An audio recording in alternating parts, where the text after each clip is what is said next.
नमस्कार, स्वागत है आप सभी का मैथ सीट मनोज पे। लास्ट क्लास में हमने क्या पढ़ा था?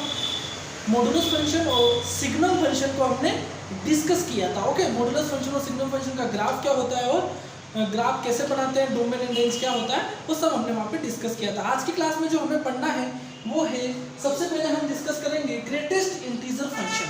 ओके, बहुत इंपॉर्टेंट कंसेप्ट है ग्रेटेस्ट इंटीजर फंक्शन।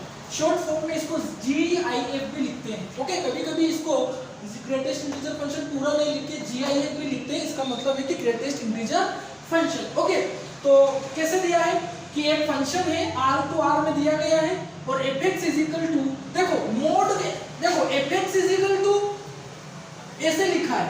इसका मतलब है कि ये मॉडुलस फंक्शन है। कौन सा फंक्शन है? मॉडुलस फंक्शन है। और fx इज इक्वल टू ये लिखा है। इसका मतलब है कि ये ग्रेटेस्ट इंटीजर फंक्शन है ना। अब आपको थोड़ा सब क्लियर होना चाहिए सब बातें। ओके, मोड में ऐसे लिखते हैं और ग्रेटेस्ट इंटीजर फंक्शन को ऐसे लिखते हैं, है ना। क्लोज ब्रैकेट जब लग जाता है तो वो ग्रेटेस्ट इंटीजर फंक्शन को दिखाता है और ये दिखाता है मॉडुलस को। ओके, इतना आपको क्लियर हो गया। चलो, तो ये आपको पता चल गया कि मॉडुलस ग्रेटेस्ट इंटीजर के लिए ये सिंबल होता है और इसमें x लिख देते हैं। और यहाँ पे जो x होता है वो रियल नंबर, मतलब कोई भी नंबर हो सकता है। इसकी जो डेफिनेशन होती है वो ग्रेटेस्ट इंटीजर लेस देन और इक्वल टू x। इसका मतलब क्या है अभी आपको समझ में आएगा कि किसी भी नंबर का ग्रेटेस्ट इंटीजर क्या होता है। मैं अभी आपको लेना सिखाऊंगा कैसे लेते हैं। जैसे x is equal to 1.1, x is equal to 1.1। इस 1.1 का आपको ग्रेटेस्ट इंटीजर लेना है, मतलब आपको f ऑफ 1.1 फाइंड करना है। तो देखो, अब आप यहाँ पे रखोगे f ऑफ 1.1 तो यहाँ पे भी 1.1 आएगा, ग्रेटेस्ट इंटीजर में 1.1 आएगा। तो अब आप यहाँ पे रखो 1.1, है ना। अब इसकी वैल्यू कितनी आएगी?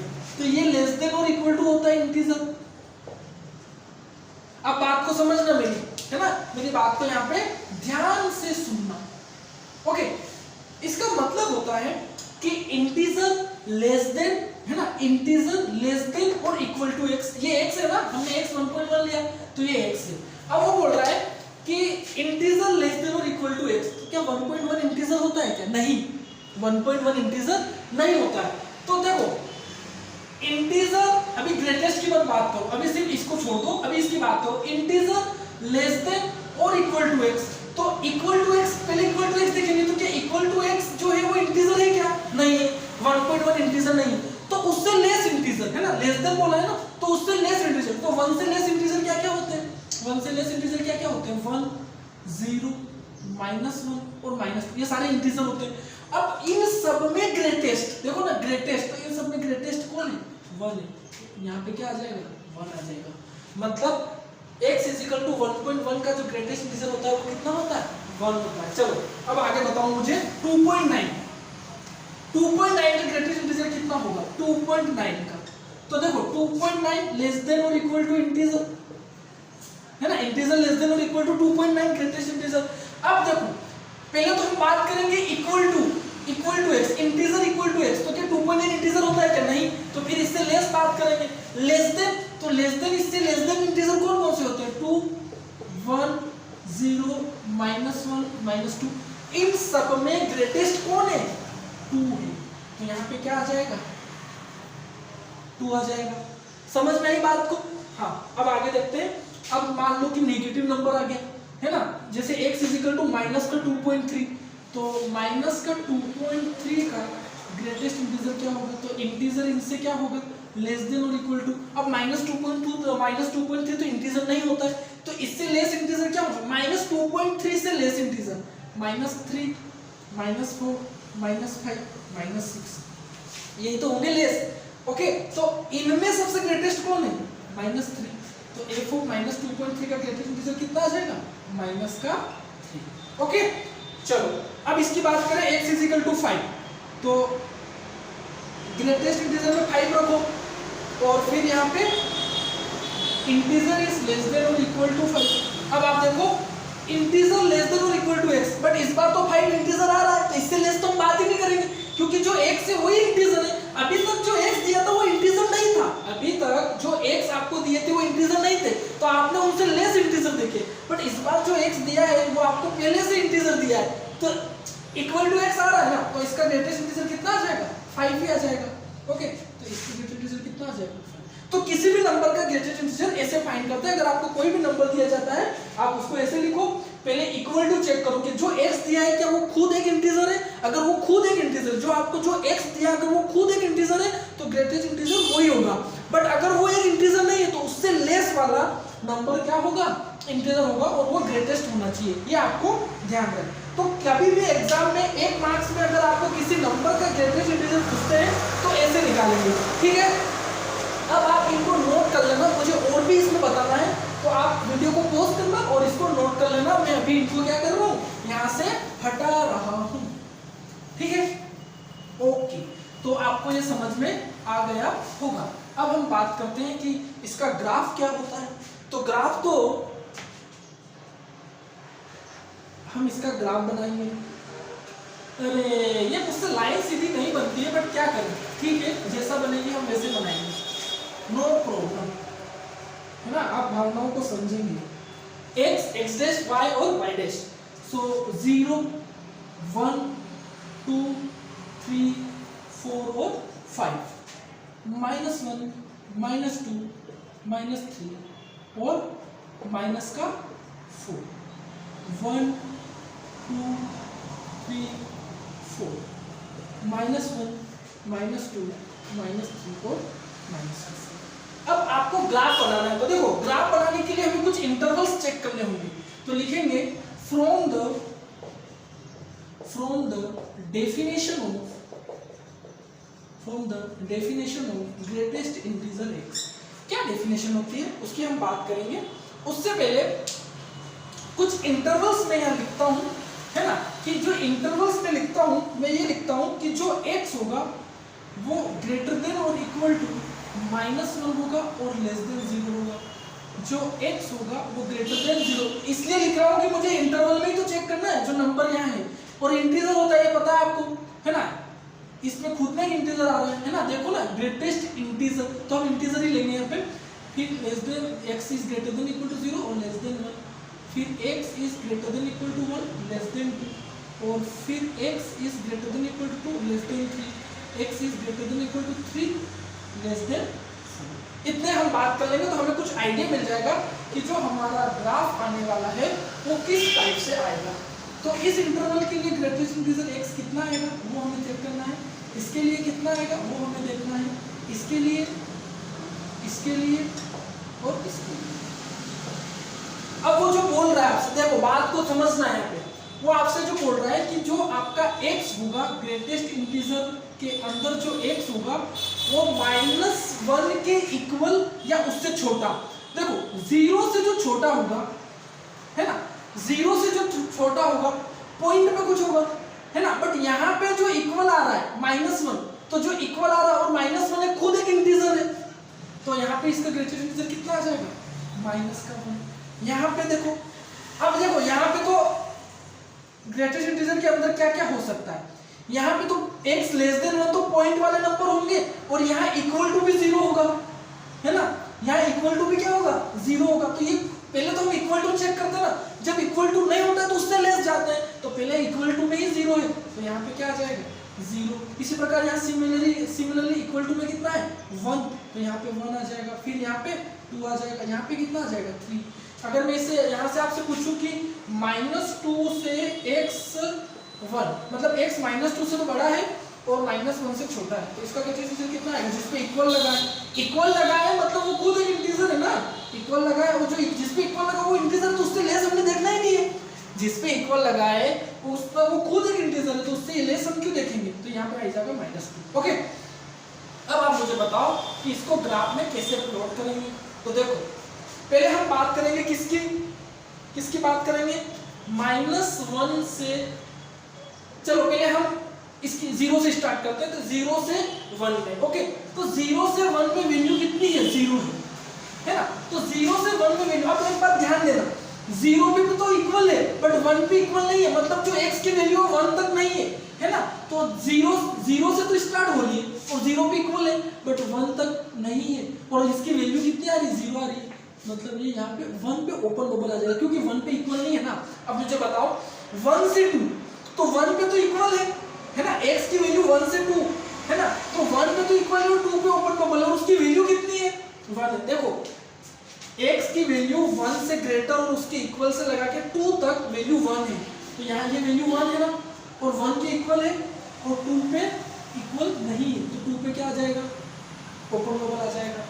फिर अगर हम बात करें इस इंटरवल की 2 से 3 में, तो 2 पे तो इक्वल है, 2 पे तो इक्वल है और 3 पे इक्वल नहीं है, और इस इंटरवल के लिए वैल्यू कितनी आ रही है 2 आ रही है, तो इस इंटरवल के लिए जो वैल्यू आ रही है वो 2 आ रही है, तो 2 से शुरू होके 3 पे और 2 पे इक्वल है, तो यहाँ पे डार्क आ जाएगा और यहाँ पे 3 पे ओपन आ जाएगा।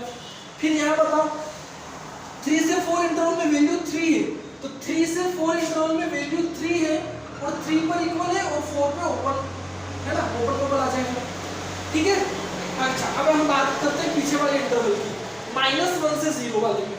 -1 से 0 में वैल्यू कितनी है -1 है ना, इनको इधर लिख देता हूँ -1 -2 -3 और -4। -1 से 0 वाले में इंटरवल में वैल्यू कितनी है -1, ये वैल्यू है -1। ओके, और यहाँ पे इक्वल कहाँ आ रहा है, इक्वल कहाँ आ रहा है -1 पे आ रहा है। ओके, और यहाँ पे आएगा ओपन बबल, तो ये आ जाएगा यहाँ पे इक्वल और यहाँ पे आ जाएगा ओपन बबल। फिर -2 से -1 ले, तो ये -2 से -1 में वैल्यू कितनी है -2, तो ये -2 तो ये आ जाएगा। अब अगर आप और भी चेक करोगे तो ये इस टाइप से आपको इसका मिलेगा। तो ये एक कुछ सीढ़ियां है ना, देखो यहाँ से चढ़े फिर यहाँ गए, यहाँ से चढ़े यहाँ ऐसे चढ़ते हैं। ओके, तो ये इस टाइप से ग्रेटेस्ट इंटीजर फंक्शन का कर्व आता है। ओके, तो आप मुझे इसका डोमेन बता सकते हो, इसका डोमेन क्या होगा है ना, डोमेन होगा इसका रियल नंबर है ना, सारे रियल नंबर। देखो x बिलोंग्स टू r, तो डोमेन होगा इसका रियल नंबर। रेंज बहुत इंपॉर्टेंट है, इसकी रेंज नाम में ही आ रहा है इंटीजर, हमेशा इंटीजर वैल्यू देता है ना। अगर x इंटीजर नहीं है तो उससे लेस इंटीजर देगा।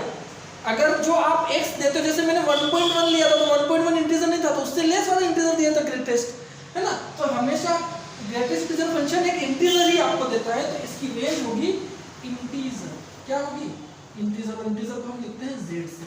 ओके, तो this is all about greatest integer function. आराम से समझो इसको और नोट डाउन करो।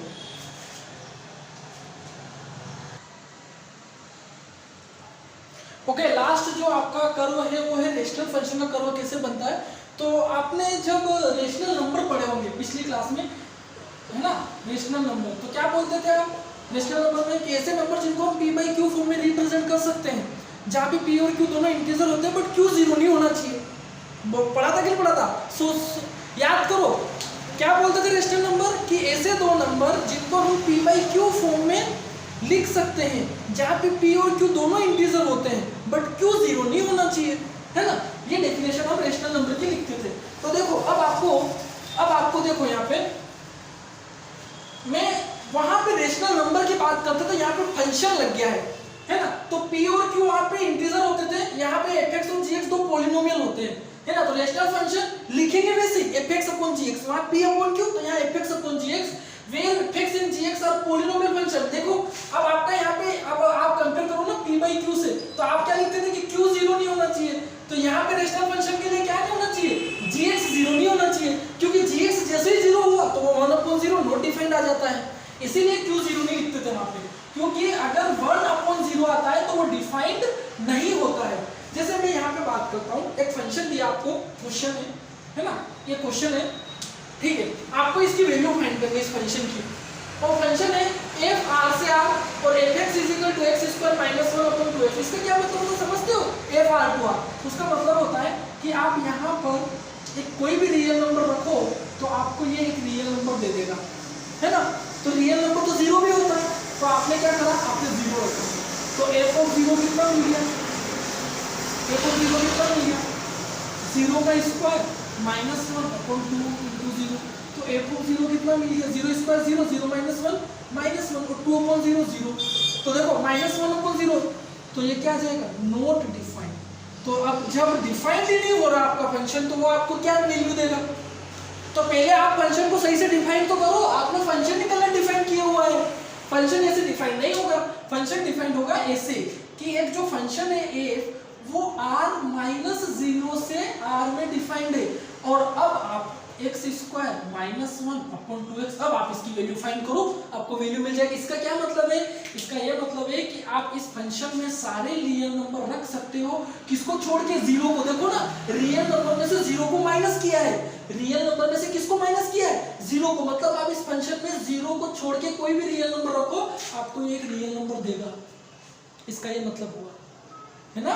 इस फंक्शन में आप कोई भी रियल नंबर रखो, आपको ये एक रियल नंबर देगा, जीरो को छोड़ के। जीरो नहीं रख सकते, क्योंकि जीरो रखोगे तो आपको नॉट डिफाइंड मिलेगा।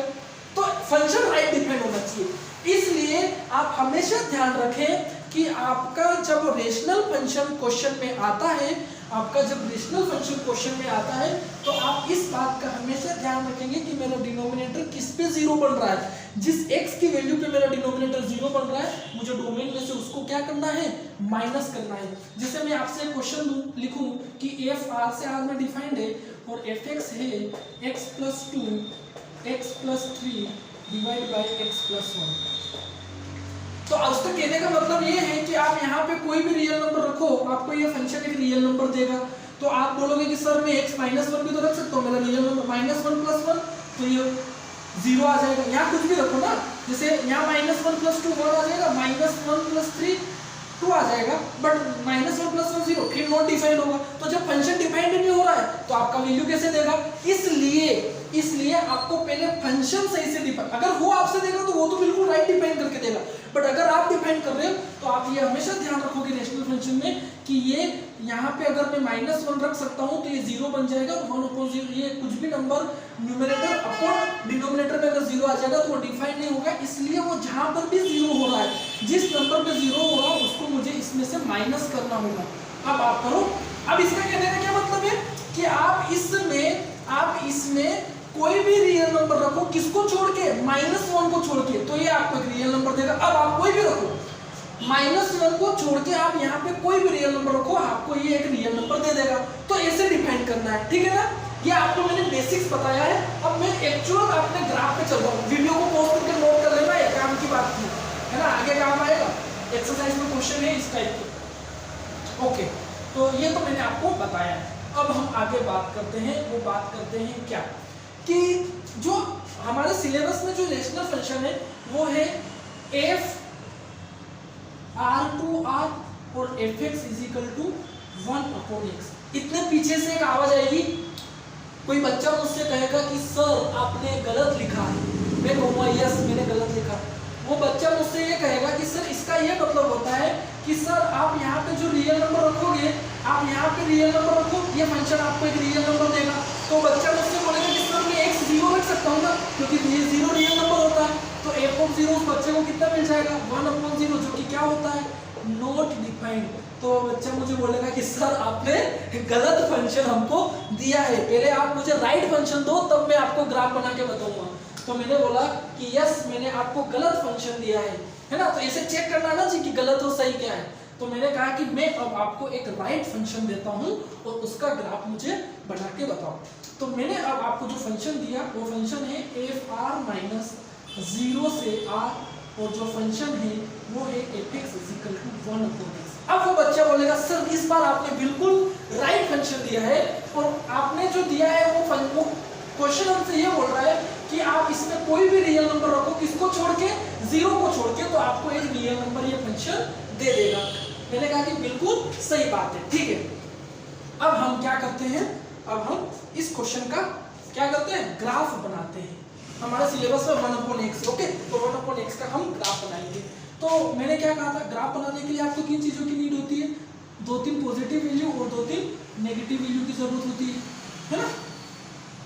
ठीक है, तो एक x = 0, x = 1, x = 2, x = 3, x = -1, x = -2, x = -3।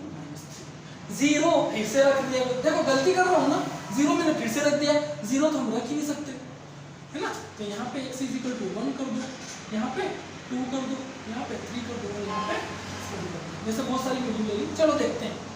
सो जब x 1 रखोगे तो 1/1 1 आ जाएगा, जब x 2 रखोगे तो 1/2 कितना आ जाएगा? 0.5। जब x 3 रखोगे तो 1/3 कितना आ जाएगा? 0.33 3 आएगा, तो मैं 3 ले रहा हूँ, 1 डेसिमल तक ले रहा हूँ। और जब x 4 रखोगे तो 1/4 कितना आएगा, 0.25। ठीक है, नेगेटिव रखोगे तो f ऑफ -1 आ जाएगा, f ऑफ -2 माइनस का 0.5 आ जाएगा, और f ऑफ -3 माइनस का 0.33 आ जाएगा। अब आपको इसका क्या करना है, ग्राफ बनाना है। तो मेरे पास थोड़ी जगह कम पड़ रही है, तो मैं क्या करता हूँ, इस टेबल को थोड़ी सी यहाँ से कम कर देता हूँ। ओके, और मैं ये वैल्यू को यहाँ पे लिख देता हूँ कि x = 3 पर f ऑफ 3 मुझे 0.33 मिला था, और x = 4 पर f ऑफ 4 मुझे 0.25 मुझे मिला था। अब मेरे पास बहुत सारी जगह है ग्राफ को बनाने के लिए, तो मैंने क्या किया, अब ग्राफ को बनाना स्टार्ट किया।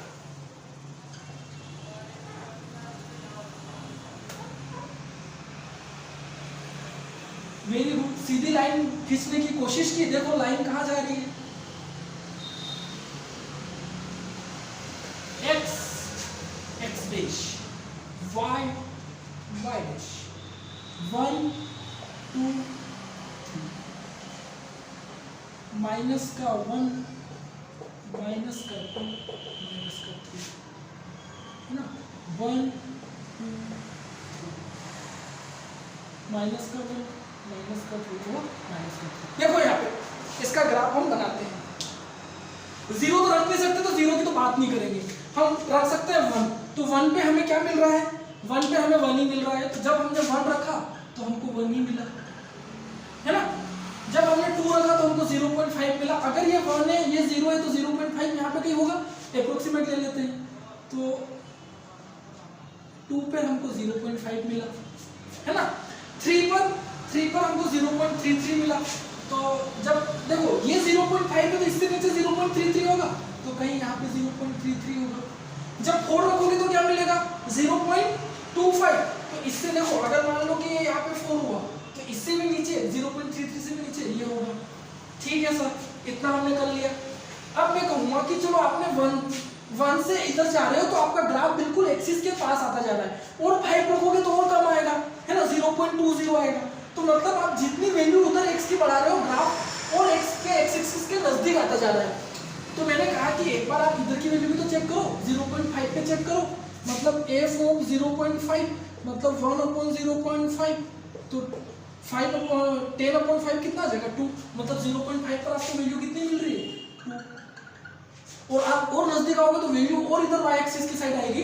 तो आप अब क्या करो, इन सारे पॉइंट को देखो ना, आप जैसे 1 से 0.5 आई तो आपकी वैल्यू डायरेक्ट जंप कर गई। आप और नजदीक आओगे तो आपकी वैल्यू और जंप करेगी। मतलब जो आपका कर्व आएगा वो कुछ इस टाइप से आएगा।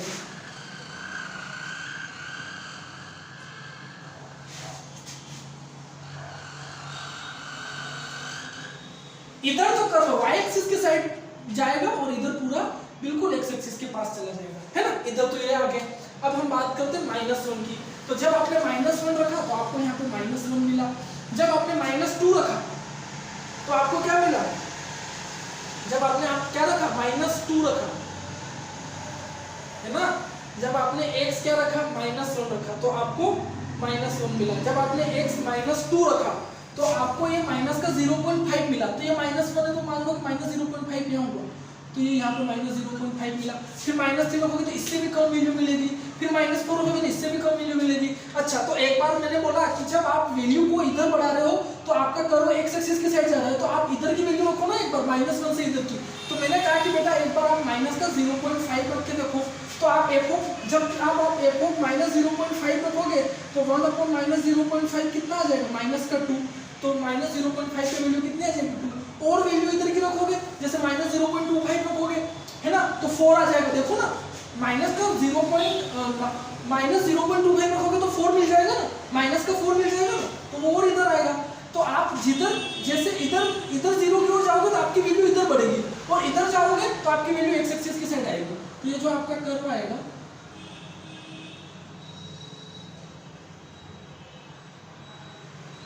कुछ इस टाइप से आएगा,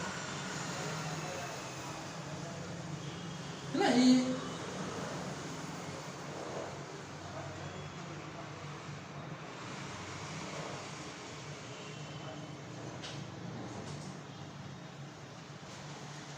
ये बिल्कुल इधर नेगेटिव वाई एक्सिस के पास चला जाएगा और इधर बिल्कुल नेगेटिव एक्स एक्सिस के साथ, इधर बिल्कुल पॉजिटिव वाई एक्सिस के साथ और इधर बिल्कुल नेगेटिव एक्स एक्सिस के साथ। तो ये कुछ इस टाइप का कर्व हमें यहाँ पे मिलेगा 1/x का। ओके, कैसे बनाया मैंने आपको बता दिया। तो आप मुझे इसका डोमेन बताओगे, है ना, और इसकी रेंज बताओगे। तो डोमेन क्या होता है इसका? डोमेन जहां पे डिफाइंड होता है तो ये सारे रियल नंबर पे डिफाइंड है, किसको छोड़ के? 0 को, 0 नहीं रख सकते। और जब हम रेंज भी हमको क्या नहीं मिलेगी, इसकी रेंज में भी 0 नहीं मिल रहा है, बाकी सारे रियल नंबर हमको मिल रहे हैं। देखो नेगेटिव भी मिल रहे हैं, पॉजिटिव भी मिल रहे हैं, बट हमें 0 कभी नहीं मिलेगा। इसकी रेंज भी क्या होगी? r-0। ओके, तो ये था रेशनल फंक्शन का कर्व। ओके, तो यहाँ पे अब अपने सारे कर्व समाप्त हो जाते हैं। मैंने आपको इतने सारे कर्व बताए हैं, तो सबको अच्छे से नीट एंड क्लीन अपनी कॉपी में ड्रॉ करना है, इनको रटना नहीं है, बस आपको फंक्शन का रूल ध्यान रखना है ना, कि मॉडुलस के लिए f of x equal to mod x होता है, GIF क्या कंसेप्ट होता है, सिग्नम फंक्शन क्या होता है, आइडेंटिटी मतलब fx equal to x, constant मतलब वो कांस्टेंट देता है। आपको ऐसे ध्यान रख के सारे कर्व को ध्यान रखना है। ओके, और याद तो करना ही नहीं, आप x की 2-3 पॉजिटिव वैल्यू रखो, 2-3 नेगेटिव वैल्यू रखो, 0 रखो, आपको कर्व का शेप पता चल जाएगा। ओके, तो यहाँ पे अपने सारे कंसेप्ट, सारे टाइप्स ऑफ फंक्शन, मतलब जितने भी ग्राफ थे वो हमारे सिलेबस में थे, वो मैंने यहाँ पे कवर कर लिए। ओके, तो वीडियो अच्छी लगी हो तो लाइक करना, और अभी तक चैनल को सब्सक्राइब नहीं किया है तो जरूर सब्सक्राइब चैनल को कर देना। ओके, सो मिलते हैं नेक्स्ट क्लास में, तब तक अपना ध्यान रखना और हमेशा खुश रहना। Okay, bye.